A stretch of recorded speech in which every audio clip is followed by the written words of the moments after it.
Good afternoon, everyone.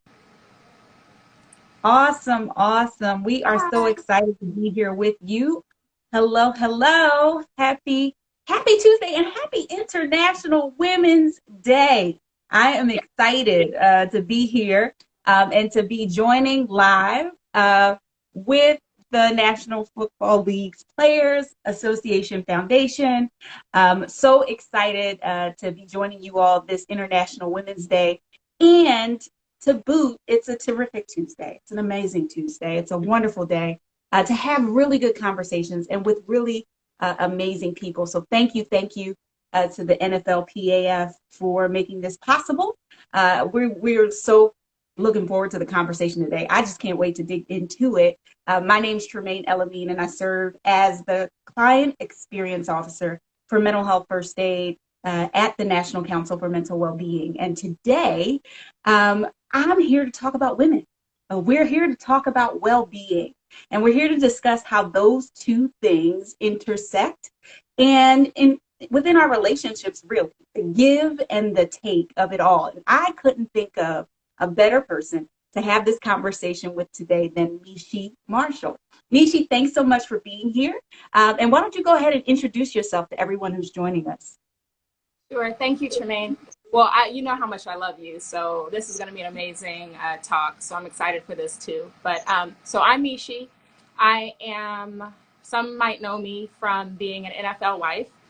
So married to Brandon Marshall, played 13 years in the NFL, was diagnosed with borderline personality disorder, and came out and shared that with the NFL and the world. We began a foundation for mental health and mental health awareness. And I began working on that platform and partnering with the National Council, doing youth and adult mental health first aid trainings.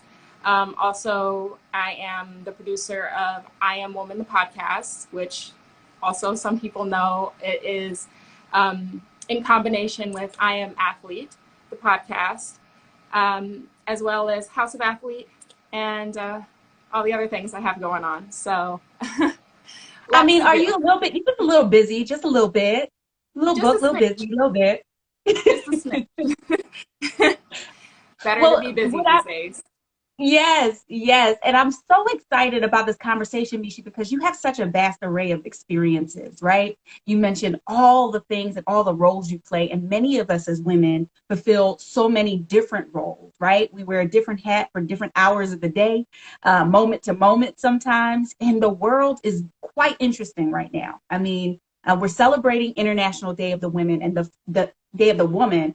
And it's really this year focused on how do we create spaces that are not discriminatory, that are allowing us to thrive and move forward beyond bias, both here in the U.S. but also globally. And there's a tremendous amount of pressure. I mean, wars. It impacts to our well-being on a day-to-day basis, but it really starts with how do we get support, and I think that's the conversation we want to have today. And you Absolutely. know about that, right? You know all about support. So if you're thinking about a support system, what does a support system mean to you? To me, it's a lot of things. If you're in a relationship, you're one of your main support systems or main person that's supporting you is your spouse or significant other. Religion plays a major factor in that. Counseling, a therapist plays a major factor in that. Your family, both your extended family and, like maybe in-laws play a major point in that. Your friendships, all of those things are part of a support system. You can have a very vast, very large support system, but is that support system effective? And so I think one of the main things that like pay attention to is like how effective is the supports that you use? If the individual is not their healthiest self, then it's going to be very difficult for them to support you. So for me personally, my number one support system is myself. And that's speaking to self-care. And how I take on self-care is I have a therapist. I talk to them once a week. I also have, a relationship counselor with my husband. We talk to them once a week. So I can't support him and he cannot support me unless I fully support myself. And I try to be the best Mishi that I can be. And the only way I can do that is through, counseling and doing the work that I need to do to just be better day to day. Yeah, Yeah. I mean, Misha, you hit on so many important themes there. One of the things we talk about all the time is this need for self-care, but also self-awareness to know when we might be in a position where things are going really well. We think we don't need support in those ways, right? Have you ever had that opportunity to think about, you have a very specific a way of engaging with that support system now, but have you ever had that experience where I know I have? You think things are good, right? And you're not even aware that things changed, and you're not aware of those signs or those symptoms. The Mm-hmm. things that are going well until they're not, right? Mm-hmm. And Absolutely. figuring out a way to kind of balance those things and an awareness of, where do I go or how do I use those supports? So have you seen that shift for yourself? You have a specific way that it works now, but there might have been a time where it wasn't working in the ways that you wanted. Absolutely. I mean, everybody has a feeling like, oh, okay, I'm on cloud nine. I'm great right now. Like, I don't need this. I don't need to talk to this person or vent with that person. I don't know, don't need to go talk to my therapist or my counselor. But it's in those moments that you need it the most.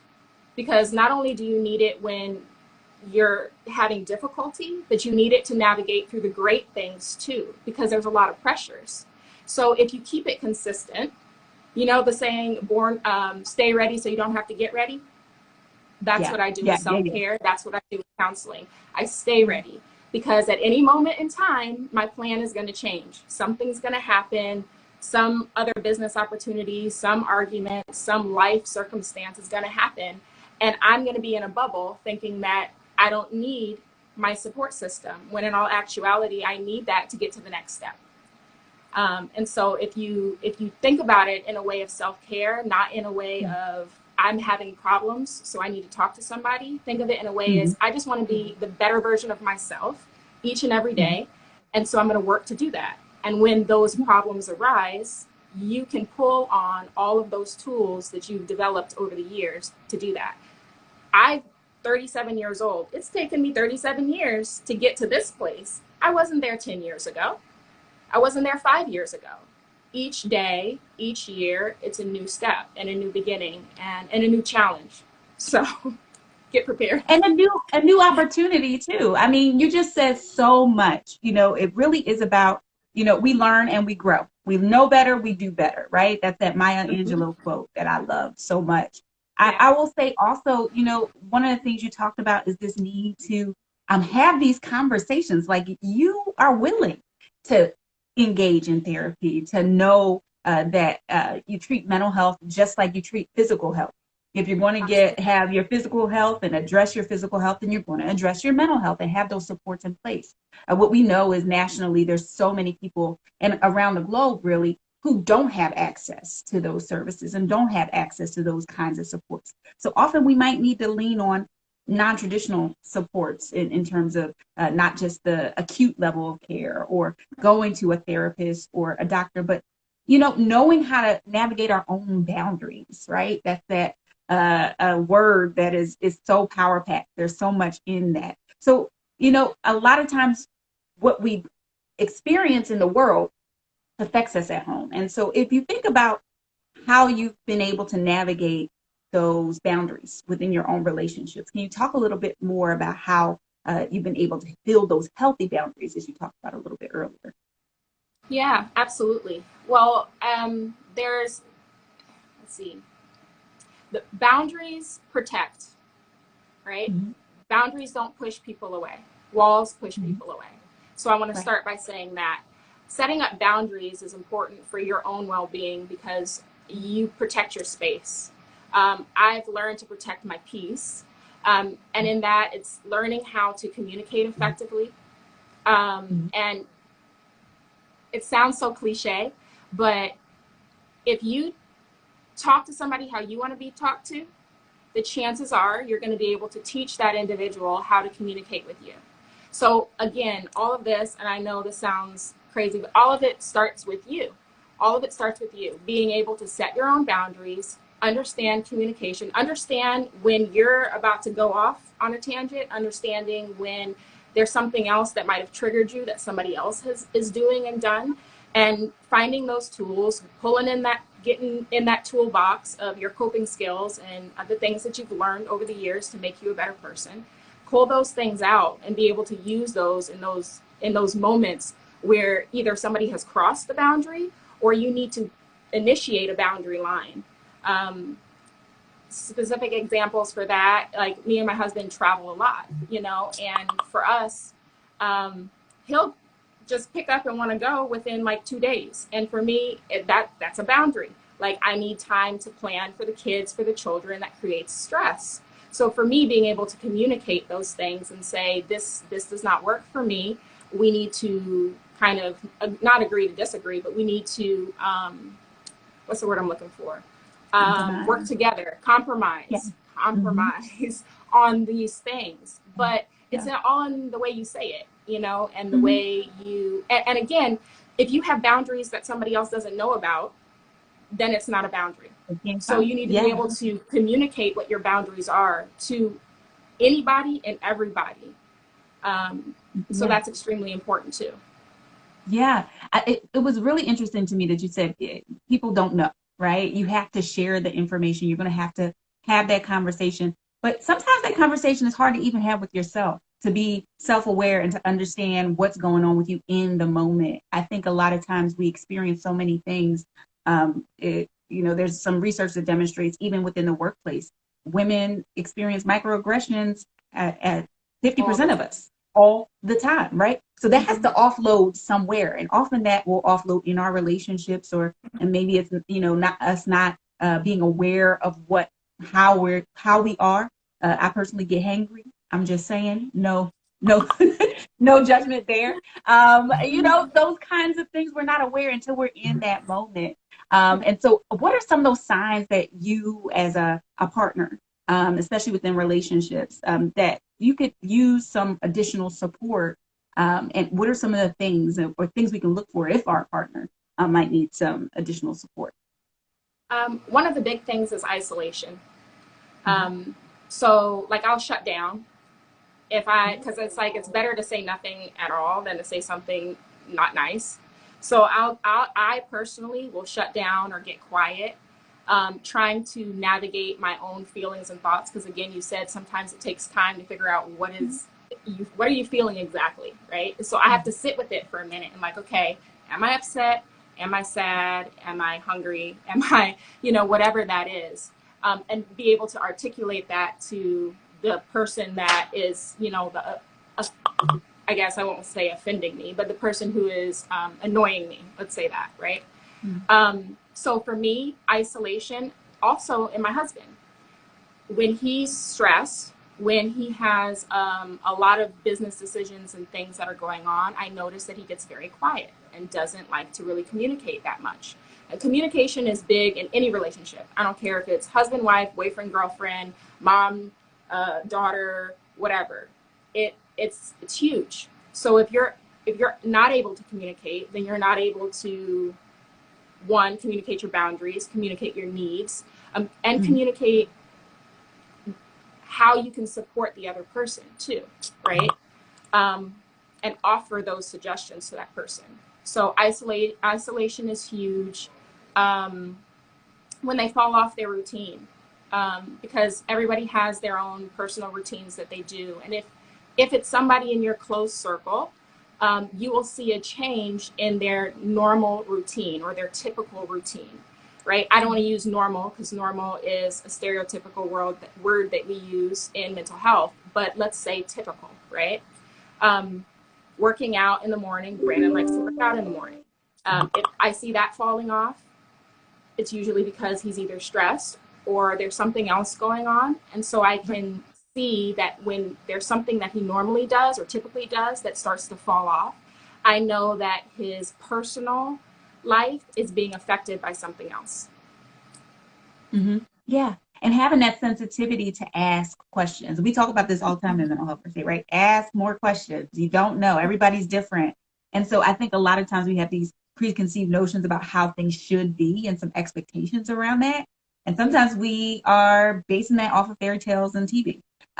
So how do we make sure that we pay attention enough to know that, hey, this is real life, this is live, and we got to show each other grace in how we figure this out together and collaboratively.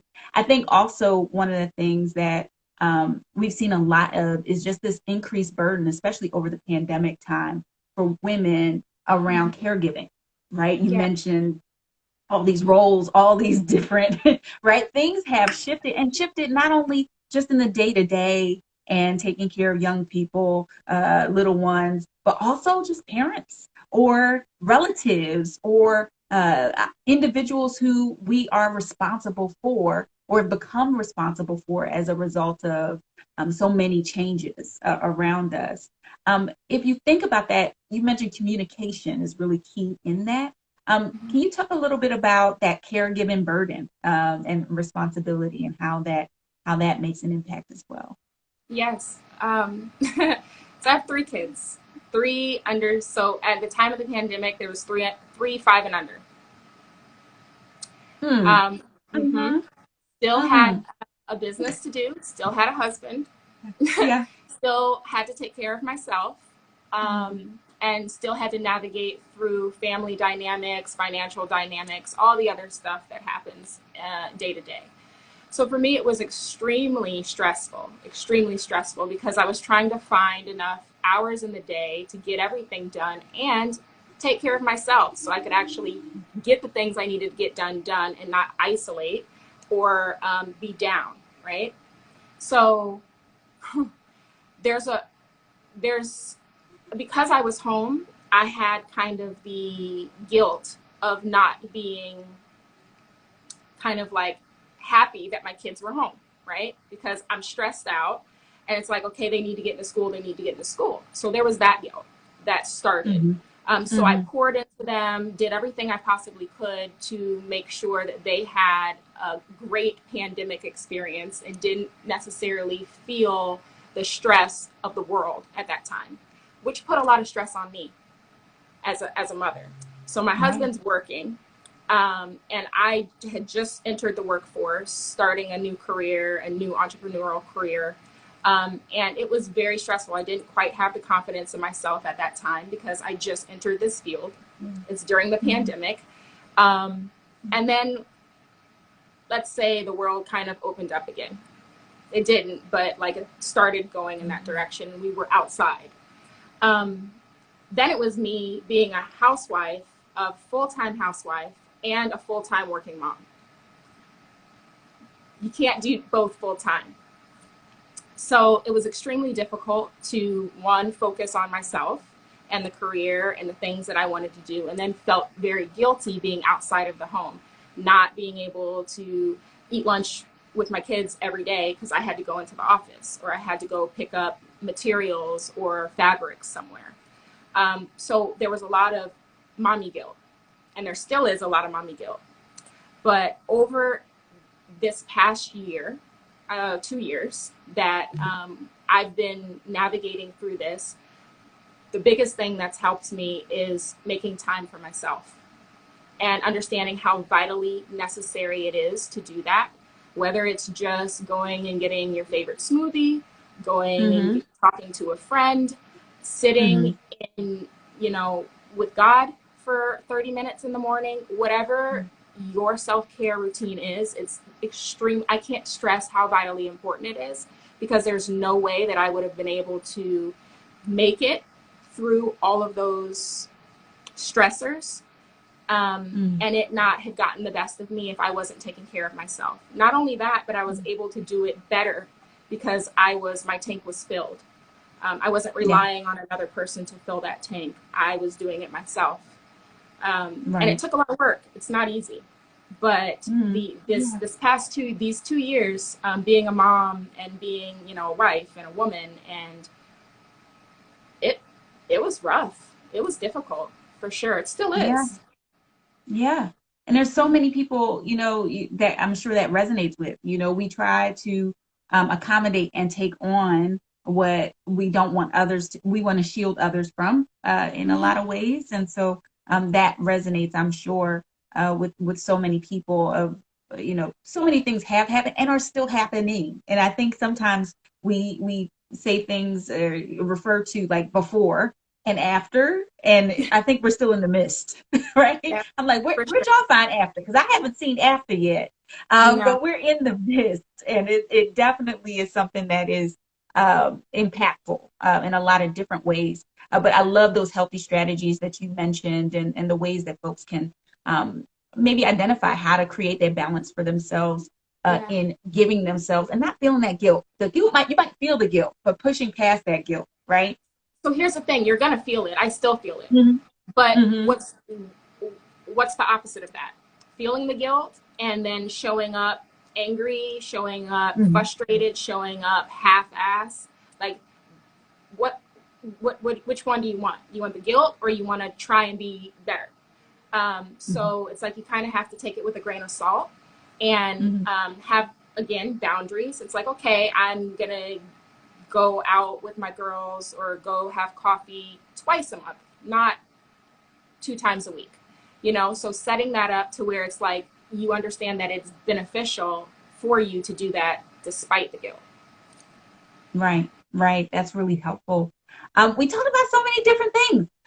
So it's just a lot. It's a lot there. It's a lot of It is. stuff and a lot of helpful tips. But if we think about it, like we are celebrating the fact that we are women and we are powerful and we are who we are and representative of so many that came before. And so I'm really loving this conversation about how we take care of ourselves and are good to ourselves, especially because there's been generations who weren't good to themselves and did it anyway, right? And we see some of those outcomes and impacts to us ourselves and our communities as well. If we think about that, and in talking about Women's Day and what does it mean to be a woman? What does it mean for you? How would Mm, you define that and celebrate? yeah. Well, it's funny because so I just did an I Am Woman shirt, and on the back of it has all of these stereotypes and the things that Mm-hmm. society puts on women, right? I Mm-hmm. feel like if you're not all natural, obviously not all natural. Sorry if there's any guys on here, but like this is not natural here, okay? I bought it, but I'm not all natural. But it's Um, yours. It's yours. It nails, belongs to right? you. Yeah. Right. Being like, super freaky in the bedroom or being a mom. Some women can't bear children, and that doesn't mean they're any less than, right? So there's all of these stereotypes that are like, oh, you're a great woman because you're really smart, you have your own business, you're all these things that is for some of us completely unattainable, or we may not even want to do that. So for me, I feel like being a woman, the version of being a woman, the best version, is being absolutely who God has called you to be, whoever your higher power has called you to be or wants you to be, um, the purpose that's on your life, and doing that to the absolute best of your ability. Not trying to Mm-hmm. be like anybody else, not allowing somebody to label you, not allowing somebody else to knock that crown off your head. Make mistakes. It's okay to make mistakes. Chin up, fix that crown, and get right back to it. That's what a woman is. A woman is somebody who stands in her own strength, stands in her own place in this world, and shines bright, bright. Well, listen, I don't have anything to say or add to that. I think it's fabulous.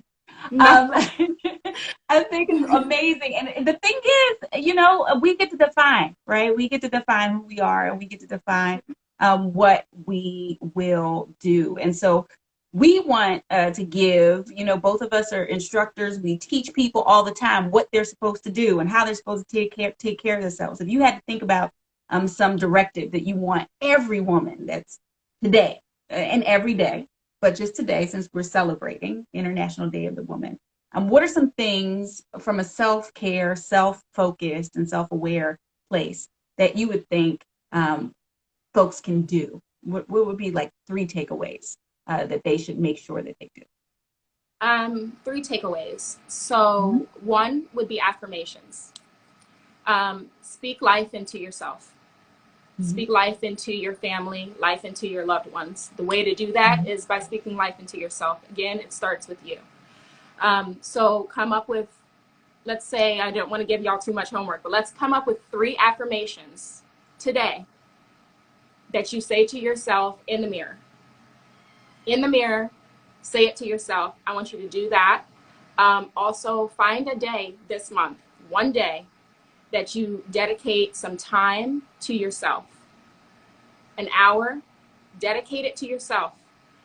Put it on your calendar as me time, Mhm. and do something that you have not been able to do, that you've needed to do or wanted to do, whether it's a conversation with a loved one, your mom, your husband, whatever it is that you have not had the time to do. Find 1 hour this month to be able to do that. And the Mhm. next thing that I want to say, so 3, I know it's a lot, but um, I think forgiveness. So forgive yourself for Yeah. whatever it is. If you made a mistake, if there's something that's been on your heart, if there's something that's holding you back, if you feel guilty about, forgive yourself. It's okay. We all mess up. We all make mistakes, but that's how we grow and Mhm. that's how we get better. Yeah. Without those things, you would not be better. So just make sure you find something, then you forgive yourself, whatever it is. Absolutely. I love that. Yes. Self-awareness, but also self-love and self-forgiveness. Those are just some great, great tools, some great opportunities. So we are almost at the end of the 30 minutes. I feel like it's been 5. I feel like we I just know. started talking. um, so we're almost at the end, and I think those are some great opportunities. Um, whether it's gratitude journaling or figuring out ways that we can support ourselves or someone else, whether that's getting trained to recognize what to do, how to support someone else. Those are really good things. But you mentioned something that I think is a great note to end on, which is, you mentioned this thing around affirmation. So if you could think of one affirmation that you would want to admonish everyone with, one thing that you've either used yourself that's been supportive of you in your womanhood and who you are. Can you share that with us, and then we can um, tell everybody until next time, because we'll come back. Yes. We're going to have another conversation, I'm sure. So in spirit of Women's Day, it's a biblical verse, so that's just who I am. But it's I am fearfully and wonderfully made. Hmm. So that's the affirmation that I give to the people who are on today. If say use that as one of them. I am Yeah. fearfully and wonderfully made. Yes, and I love having this human experience with you, Mishi. This has been an amazing conversation. I want to thank everybody who's tuned in to the live today. Really grateful to NFLPAF for making this happen. We're so excited about the fact that there's a focus on wellness, well-being. National Council for Wellbeing is in the name, right? It's who Yeah. we are as an organization, but also, Mishi, it's what you do every day. And so it's just thank you for just joining me for this quick conversation. And I know it was so impactful. I'm going to watch it Yeah. again. So some good nuggets there. Yeah. But thank you for joining me today. I really appreciate it. And thanks to everybody who joined us for this live today. Happy International Women's Day to everyone. Yes. Happy International Women's Day. And Tremaine, thank you. I love you and appreciate you. So thank you for allowing me to speak on this platform and use NatCon as well. So this was great. I'm happy. Awesome, awesome. Well, y'all have a good one. Enjoy your International Women's Day. Take care.